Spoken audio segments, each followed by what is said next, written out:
the CAT program is hard.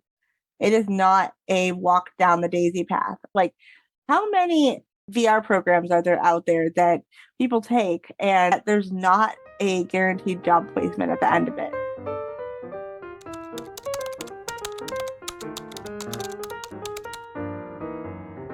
Hi, everyone, and welcome to our next WCAT podcast. We are so excited that you are here with us on our journey. If you're listening out there, please share and subscribe to our podcast. Please tell other people about what we do. Ellie and I are not any sort of professional podcasters by any means. We're just here to share our stories and to hopefully connect with our audience. If you are someone who's interested in what we do, someone who's just interested in digital accessibility as a whole, if your company is going to be audited, if you are going to audit a company, this is the perfect podcast for you because we have real live experience. We teach it, we live it. So thank you so much for tuning in. This episode, we are going to talk about the CAT program. I'm sure you guys have heard us mention about it many, many times, and some of you might have wondered, what the heck are they talking about? And so this is kind of the open and honest conversation Ellie and I are going to have about the CAT program because we both came up through it. Things happened, and we received the opportunities to now teach the CAT program, to lead it, to instruct students into passing and joining as apprentices. And so we've seen it through many, many iterations. We actually have no teaching background, so we are aware that we're not perfect, hard as that might be to believe. That was a joke. And so, yeah, we're just going to talk about the CAP program, what it is, who it affects, how it can help someone find some work, how to increase someone's foundations in digital accessibility, how to step into the field. So, Ellie, do you want to just start us off by telling us about what the CAP program was and what it's going to become from 14 to 18 weeks? Yeah, so the CAT program is a 14-week instructor-led, completely remote program that teaches you how to become a digital accessibility tester.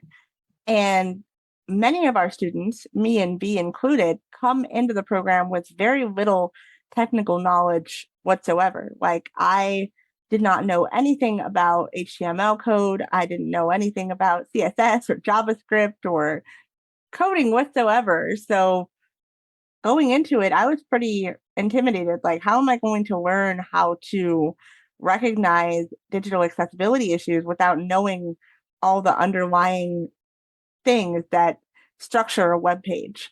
So, right from the get go, we always tell everyone, like, big, huge disclaimer here, that the CAT program is hard.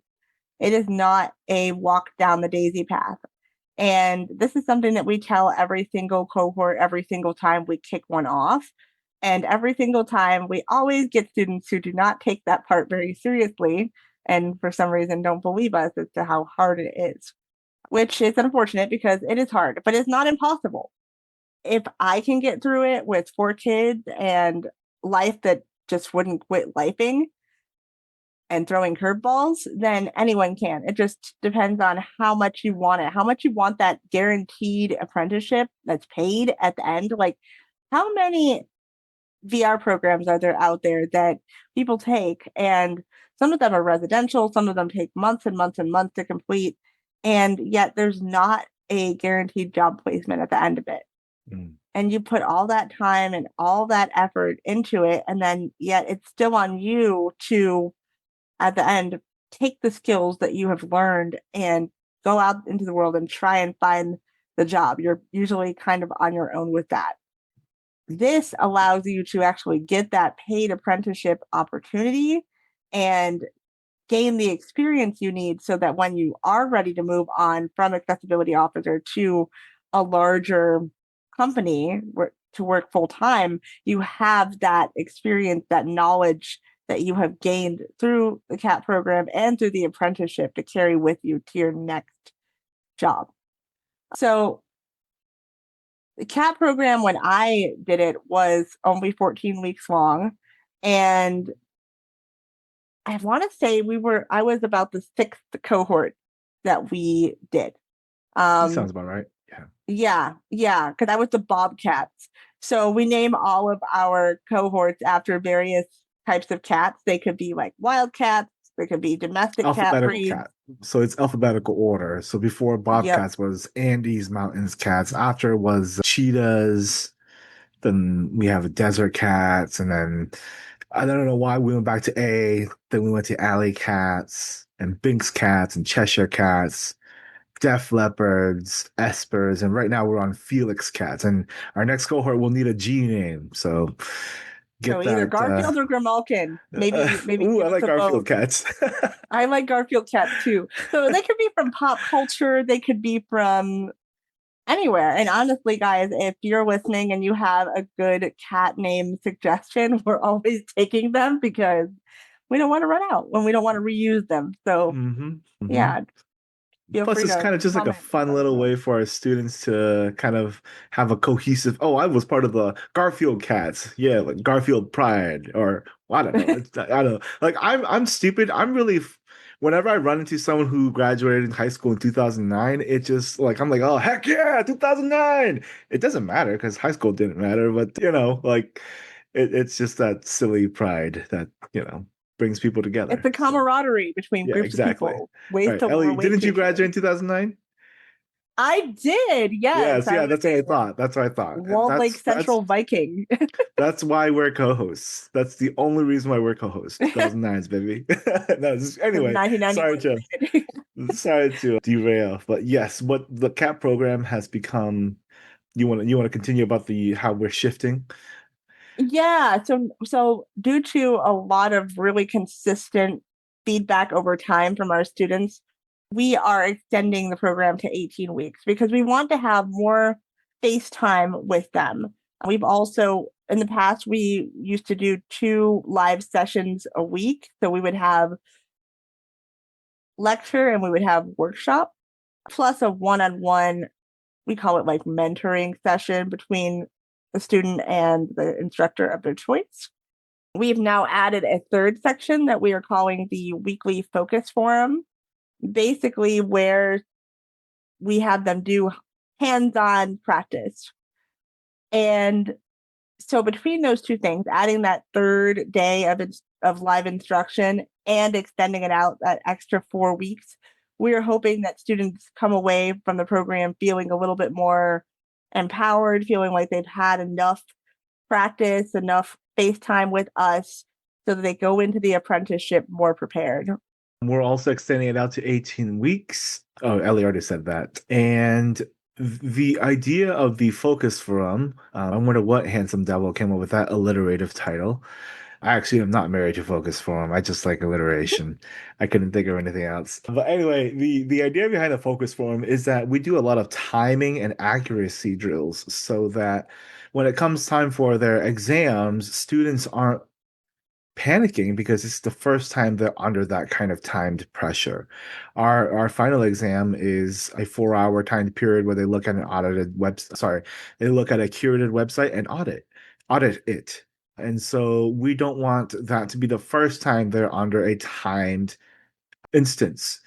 And so we do a lot of this stuff during the focus forums to get students used to that pressure. Because a lot of times I feel like in the past, students have the capacity to succeed, but unfortunately, within this field, speed and timing count for a lot.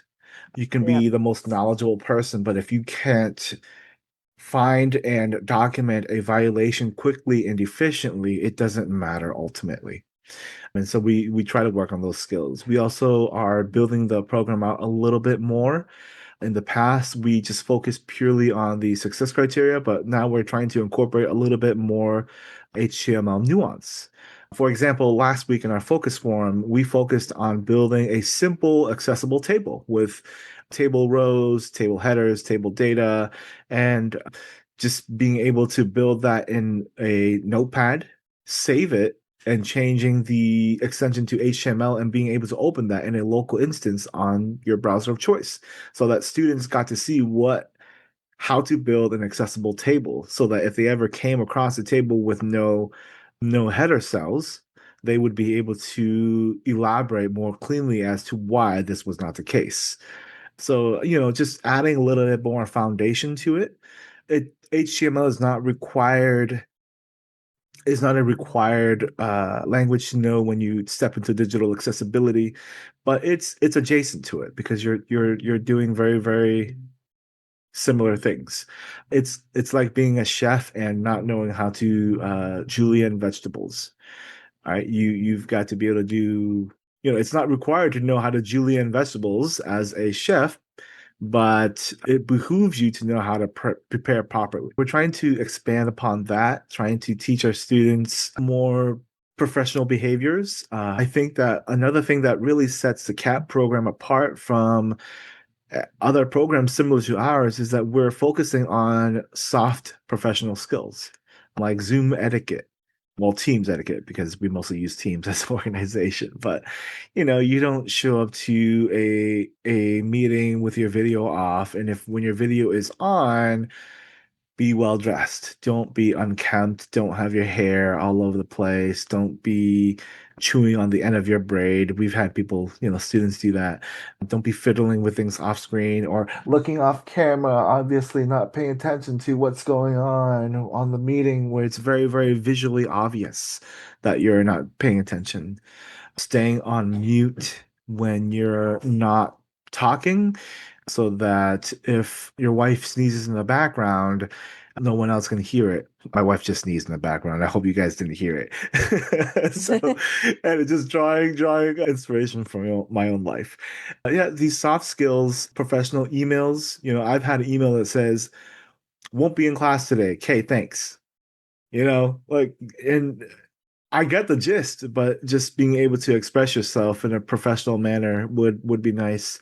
I've had students call me at very, very early in the morning. I live on the West Coast, so it was 8 o'clock their time and 5 o'clock my time, and they called me and told me they would not be in class, and I was not a happy camper, I can tell you that. So yeah, working on skills like that, to help people succeed, so that even if they don't pass our program, because remember, like Ellie said, it's very, very rigorous. We liken it to a graduate level course. Even if they don't pass, they can at least walk away with some hands-on true experience on how to comport oneself in the professional space.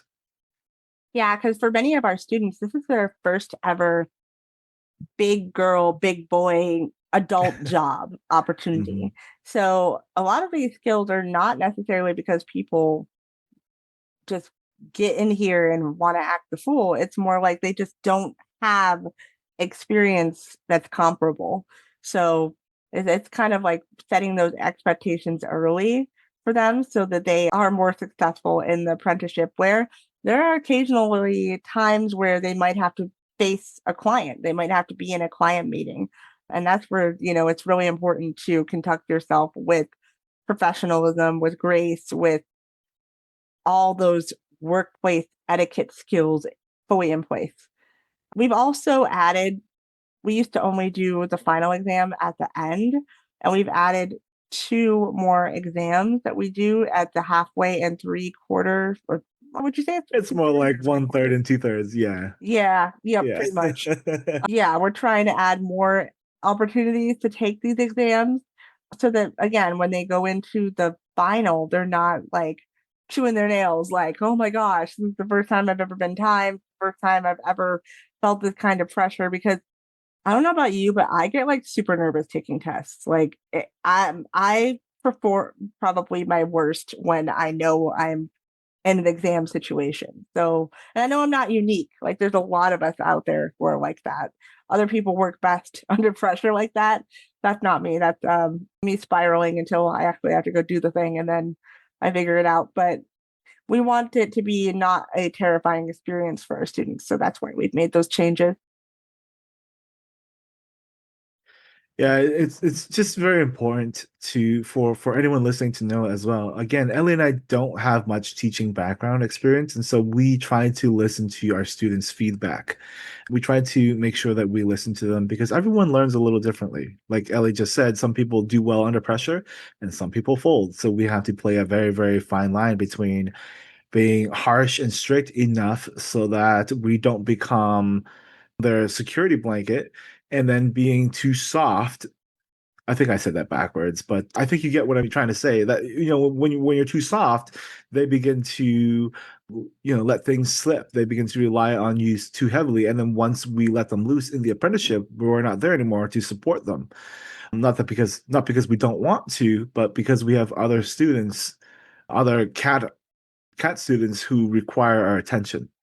And so it's a very, very delicate line to walk, especially since, you spend 14 weeks with someone, you get to know them, and you grow bonds with this person, with this cohort. And so it's hard not to immediately want to pull them across the finish line, but we can't. We've got to maintain that professional distance, because if they come to rely on us too heavily, once we're gone, they're going to flounder. And that's not what we're trying to accomplish. We're trying to foster an environment where students can think critically, solve their own problems, and then if they can't figure it out, come to us last, as the last resort. The program being switched out to 18 weeks also allows for less dense weekly material. We offer two certifications. One of them is the WCAG CAT Certified Accessibility Tester 2.2 certification. That's basically says that you are on the up and up with your WCAG knowledge up to the 2.2 level double A standard. The other certification that we also offer is the DHS Department of Homeland Security Trusted Tester certification. And so students are going through Trusted Tester at the same time as they are going through our program. And so we teach them how to separate some of the Trusted Tester success criteria from what the real success criteria says. If anyone is here who is listening have ever taken the Trusted Tester exams, they understand how extremely difficult it is to pass. And so every single person who has graduated the CAP program is Trusted Tester certified. That means that they got through that extremely arduous exam. They got through our exam, and so now they have two certifications under their belt that state to the validity of their comprehension of WCAG. Yep, it was definitely a journey. I took both of my exams the week that I was moving across the country. I just wanted to get them Oh, out of the geez. way. So I think I Yeah. took I think I passed trusted tester on a Tuesday, and then I took the CAT exam on a Thursday, and it was a lot. But I was Yeah. so relieved to have both of them done. Yeah. Well, mine, back when I took it in 2023, it only allows you three attempts. And attempt one, I got disqualified because I didn't run their testing tool. And so I had one more day to submit it, or my account was going to close or something like that. No, I don't think it was that. I don't remember what it was. I think it was between my final and my trusted tester certification was a like 2 months of time. And so Tanner said, "Hey, you've got to get this done, or we're gonna have to move on with someone else." And so when I finally got it done, I got disqualified in my first attempt. My second attempt, thankfully, I managed to get most of them, and then my third attempt, I passed. So I was very, very nervous. And so I have a little PTSD with trusted tester, thinking that it's always going to shut down and disqualify my attempts, because we go back and we try to make sure that we're up to date and being able to tell students, oh, this is probably why trusted tester marked your answer as wrong, because trusted tester is very, very finicky with its answers. Anyone who's taken that knows that. And so we're teaching our students to recognize the way trusted tester tells them to find things, and then the way we find things, which is from a more, how do I remediate and fix this issue? And then we're also focusing a lot more on the remediation aspects of accessibility violations. I Yeah, think it's important to not only be able to find and to document it in an actionable way, but to be able to say, "Hey, I think this might be a possible fix." So, this is how you might go into the DOM and edit the source code and change your instance on your local. Sorry, this is how you might be able to find the violation, edit it within the HTML DOM, and see in your local instance how that possible remediation worked out for you. And so teaching students those skill sets will only set them up for success. yeah. It is When I was a student, it was much like the things that were required within a accessibility report were a lot more sparse compared to now. Now we are trying to set up our students to not only be able to locate accessibility issues and document them, but also to understand enough about them that they can make a valid recommendation. It might not be the most technical, like completely fleshed out fix, but it's the general fix. Yep. We want to be able to at least start the juices flowing to get them to think about how a developer might go about fixing this carousel that has no mechanism to pause, stop, or hide its continuously moving motion.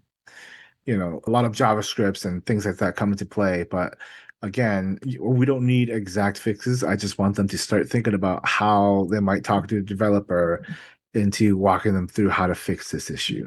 Because a lot of the times I've seen it happen. It's happened with me. I'm sure it's happened with Ellie. You talk to a developer and you tell them what the issue is, and they push back because they just don't understand why it's a problem. And it's not because your report wasn't clear. It's just because this is the first time they're being told this is a problem. And so you kind of have to spell it out in very, very plain language so that it finally clicks for them. And so part of our Yep. And job you is have to not, understand the problem all the way from every angle, because one big misconception that people tend to make about us is that we are only documenting things that affect blind people. And Mhm, reality is, when we go and we document that carousel issue, that thing is most likely not affecting me as a blind person whatsoever, but it is mhm, affecting my low vision friend or my grandma who has vestibular motion sickness issues from watching movement. And mhm. so we need our students to understand all aspects of the issue, not only what it is, but who it affects, how it affects them, and how we would fix it. Yep. So more information, a glut of information in 18 weeks, but that expanded time, that more opportunities for FaceTime, everything being remote is why our CAP program is, showing success. We have students who are coming through who have no technical skill whatsoever, passed our baseline skills assessment to join CAT, came up through CAT, passed our final exam, got their DHS Trusted Tester certification, and are now walking with us as apprentices.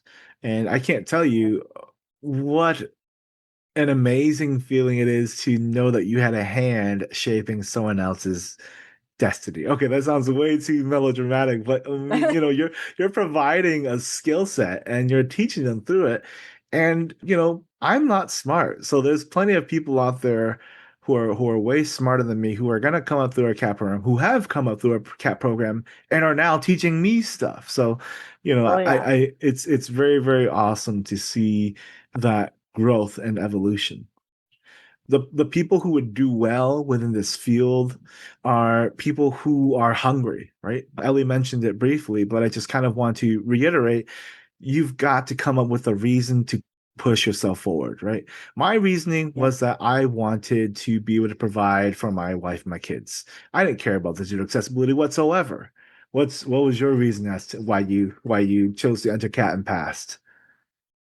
Yeah. For me, it was the fact that my family was dealing with some pretty significant financial issues, and had been burned by Social Security. I didn't want to rely on them anymore. So this was my ticket to not having to be on the system anymore, per se. So you have to find that intrinsic motivation, whatever that is for you, whether that's the passion strictly for digital accessibility or whether it is something in your own situation that you want to change. Either way, or maybe in my case or in B's case, it ends up going hand in hand, but one of them comes first. So for me, providing for my family came first, and the passion for the digital accessibility and Yep. making a difference for people came later. And now they are equal parts Intertwined. motivation Yeah. for Yep. me. Absolutely. So those kinds of people are the ones that will succeed. You don't have to be the smartest person in the room. You just have to be the one who's willing to put in the extra time and extra effort. And that takes a lot because we only have X amount of hours in a day. But I was putting in, 30 to 40 hours every week because like I said, I am not smart. I had to beat my head against the success criteria over and over and over again because it just was not retaining. I could not put it into terms that made sense to me. So I was willing to put in that time and effort. And if you have that mindset, you're going to succeed in this field. If you are skillful with your AT, you're going to succeed in the field. If you just learned JAWS yesterday or NVIDIA yesterday, you probably need a little more time to get those foundations to become a little more solid before you step into the CAT program. Thankfully, we do offer a skills baseline assessment to ensure your readiness for the CAT program. It's about an hour and a half, and you can take that. You'll be proctored throughout that exam, that assessment, to gauge your ability with your AT, your ability with some basic Windows applications like Word, Excel, the ability to critically think, solve problems, and follow complex instructions. And Yeah. so then you pass that, you join CAT, you pass CAT, and then you become a paid apprentice. What does that paid apprenticeship look like? I think that's the question we get over and over and over again.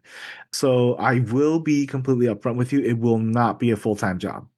A lot of people come on expecting to get, full-time 40 hours a week every week, but it is not. It is part-time employment. You are a contractual employee. We start you off at $20 an hour. It is guaranteed. So you pass, you get offered a position. It's up to you whether you want to take that position. Once you step on as an apprentice, we like to give you work. We have a policy at Accessibility Officer to give the newer you are, the more work you get. Because the idea is that the apprenticeship is not the end. There needs to be an end to the apprenticeship so that you can have some real live experience with some real customer entities out there and be able to put that on your resume. An accessibility officer, we work a lot with Title II organizations. And how cool would it be to say that you worked with the state of New Delaware? That's a fake made up state, but it looks really, really cool on your resume to say that you work directly with New Delaware and help to make their digital components more accessible. Looks very, very good. And then you get to move on and take your experiences from accessibility officer and put them into practice working for someone else, whether that be another contractual engagement or full-time employment with as a W-2 employee with another company. Yeah, hopefully one of the big ones like Disney or JP Morgan Chase or somewhere where you're going to be making maybe six Big figures a bucks. year. This field is a very lucrative field once you have experience under your belt. So the apprenticeship is basically our incubation period for testers to grow Mhm. and gain knowledge and Um, experience. you get to work alongside people who've been in the business anywhere from 2 months to 20 years plus. We have some rock stars on our team.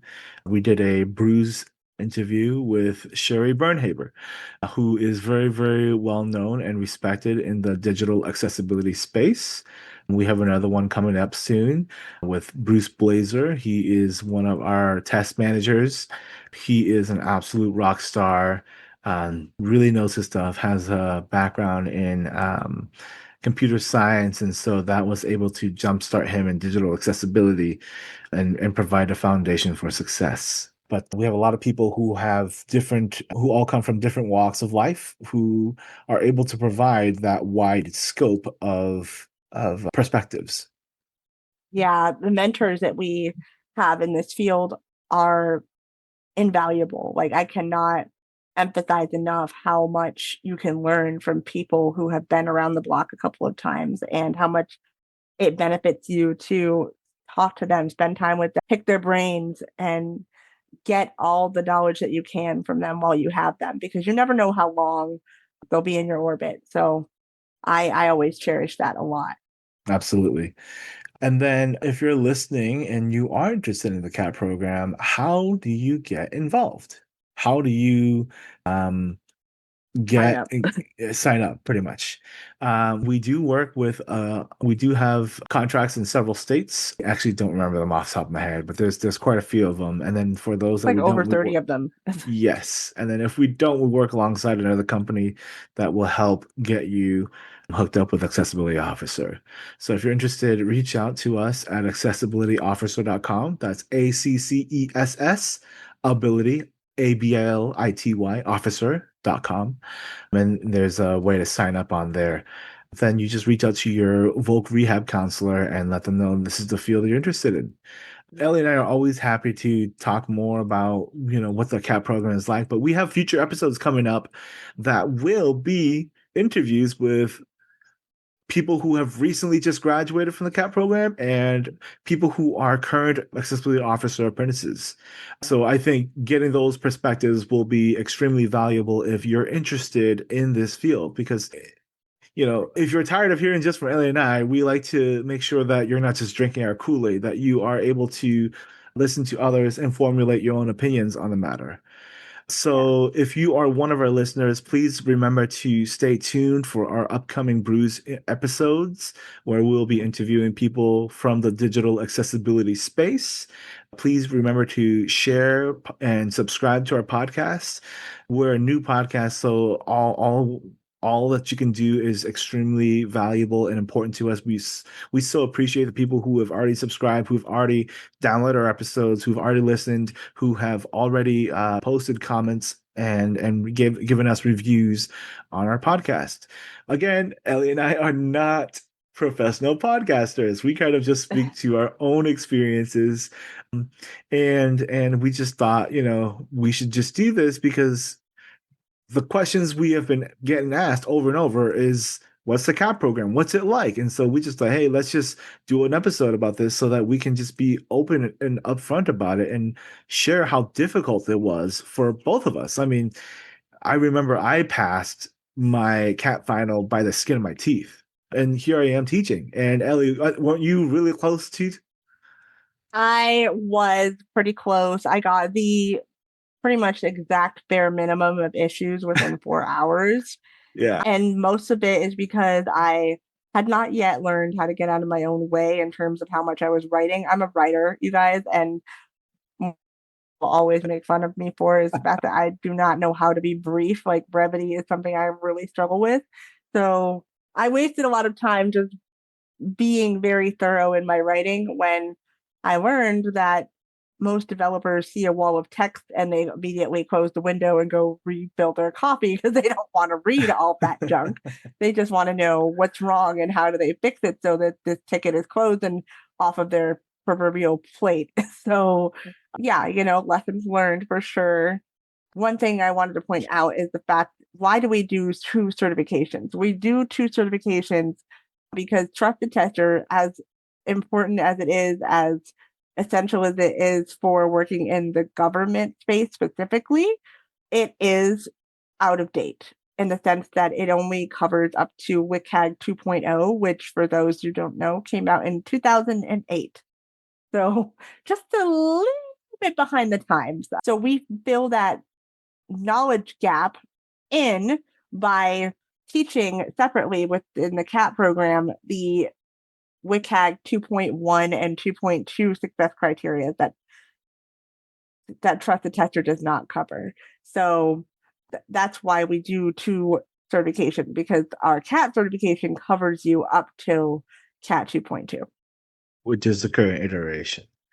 And yes, Ellie and I have a ongoing joke that every time she sends me a message, I don't read it because it's so long. And so I'll literally TLDR You will, or he'll because be like, it's tell just too much. ChatGPT to trim that message down. Yeah. So yeah, I was the same way. Instead of brevity, I worked on making sure my document was pretty with all sorts of fun fonts and cool headings and all that stuff. And that wasted about 45 minutes of my time. But, I tell people all the time, I'm not smart. I'm not being falsely modest. It takes me a while to connect things together. And if I can do it, anyone else can. If Ellie can do it with four kids and having to make a move from California to Texas, you can do it. If You you can. have a desire to make a change for the accessible for the disabled community, this is your opportunity, right? Even if you don't care about digital accessibility, this is you might grow, like Ellie and I did, a passion for it. I can't imagine my life without digital accessibility. I love what we do, and I think that can is evident just from us podcasting about it. I like what we do. I like how we're making changes. Some things that the government does annoy me. We just talked about the Title II stuff being pushed back a year, and the HHS with the 504. Are those problems? Absolutely. But, the only changes I can make is to make my voice heard and to be able to share my passion with others and hope that I can instill some of that into them as well as I pay it forward. Yep. So this is a CAP program. It is going to be stretched out to 18 weeks. And at the end, you are going to be a competitive employee in the digital accessibility space. If you are remotely interested in what we do, please sign up at Accessibility Officer. If you already are in the digital accessibility space, I hope that you gained a little bit just from listening to Ellie and I's perspective. Again, one more time, I encourage you to subscribe and share our podcast, get the word out. Some topics might be a little more boring, like for others than others. But this is why we like doing what we do, because we can kind of talk about anything that pertains to digital accessibility, so long as we've encountered it. So Yeah. thank you guys so much for listening. Thank you so much for commenting, for liking, sharing. We appreciate you guys so much. Ellie, any last words of wisdom? So you guys are going to get the real unfiltered versions of us. There are so many podcasters and social media influencers and internet personalities who are out there giving a very filtered, very curated version of themselves. And you're not going to get that here with BNI because we have lived through real life, which is most of the time messy, ugly, not polished and pretty. So that's why we give you this stuff, the reality of it. And one thing I always want to make clear to everyone is that our students who make it, our most successful students, are not the smartest, not the most intelligent students we've ever had. They are the most motivated and the most intuitive students, the ones who want to not only solve their own problems, but they want to solve larger problems, problems for other people in the world, problems that extend to beyond just them.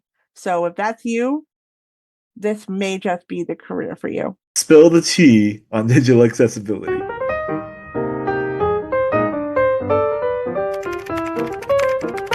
Subscribe to the WCAT WCAT podcast on Apple, Spotify, and YouTube. Links below.